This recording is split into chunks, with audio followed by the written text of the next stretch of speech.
10 अगस्त 2025। ये वो दिन था जब हमारे खेतों में बाढ़ आ चुकी थी। दरअसल बाढ़ 7 अगस्त को ही आ चुकी थी। हमारे खेत में मूली, तोरी और लोबिया चल रहा था। 10 अगस्त को मेरे पापा और पड़ोसी ने फैसला किया कि आज हम खेत में जाकर देखेंगे कि कुछ बचा है माल या फिर बाढ़ में सब तबाह हो गया।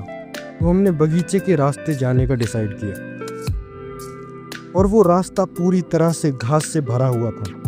कुछ ही देर में हम खेत में पहुंच चुके थे।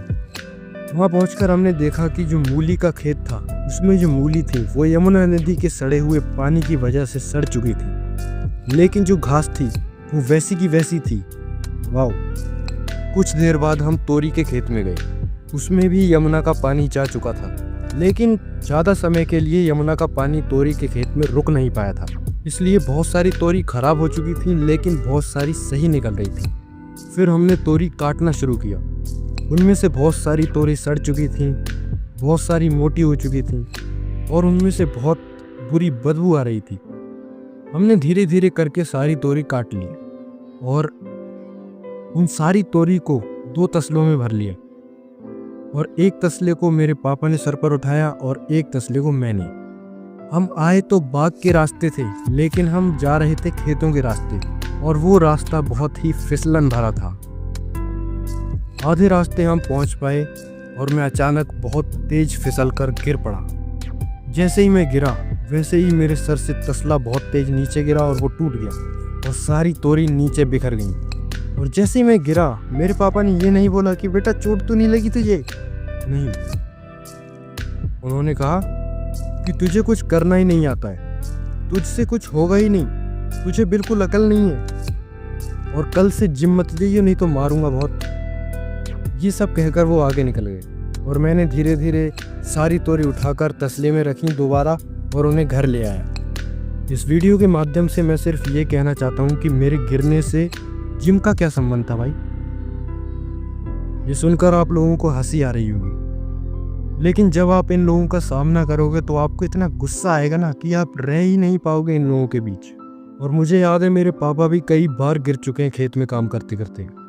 कभी रात को बैक मसाज कर रहे हैं, कभी एंकल मसाज कर रहे हैं, लेकिन जब मैं गिरा ना मुझे बिल्कुल भी चोट नहीं लगी। और जिम से पता नहीं क्या ही चिढ़ मची रहती है यार इन लोगों को। मैं घर पर वर्कआउट किया करता था पहले, इस वजह से मैं अपने परिवार में सबसे फिट हूँ, सबसे फिट, सबसे कम बीमार पड़ता हूँ और हाँ, सबसे लंबा भी हूँ। और फिर भी ये लोग चाहते हैं कि मैं इनकी तरह हो जाऊं। हाथ पैर पतले और पेट बाहर, हाइट छोटी, आंखों के नीचे डार्क सर्कल्स, दिन में 2 बार खाना खाओ दबा के, चटनी और अचार के साथ, और पानी पी के सो जाओ बस। और सब्जी बेच के जो पैसा आ रहा है उसे घर बनाने के लिए इकट्ठा करते रहो। जब तक इकट्ठा करोगे तब तक बच्चे शादी के लिए हो जाएंगे, फिर उनकी शादी कर दो, उसी में सारा पैसा खर्च हो जाता है। कुछ समय बाद बच्चे हो जाते हैं और जो माँ बाप थे वो दादा दादी बन जाते हैं और वो दादा दादी अपने पोता पोती को खिलाने में लग जाते हैं और जो बेटा होता है वो खेत में काम करने में लग जाता है। और किसान के घर में ये लूप इसी प्रकार चलता रहता है। इसीलिए किसान और किसान का बेटा कभी भी आगे नहीं बढ़ पाता है। तो यही सोच होती है छोटे लोगों की, गरीब लोगों की।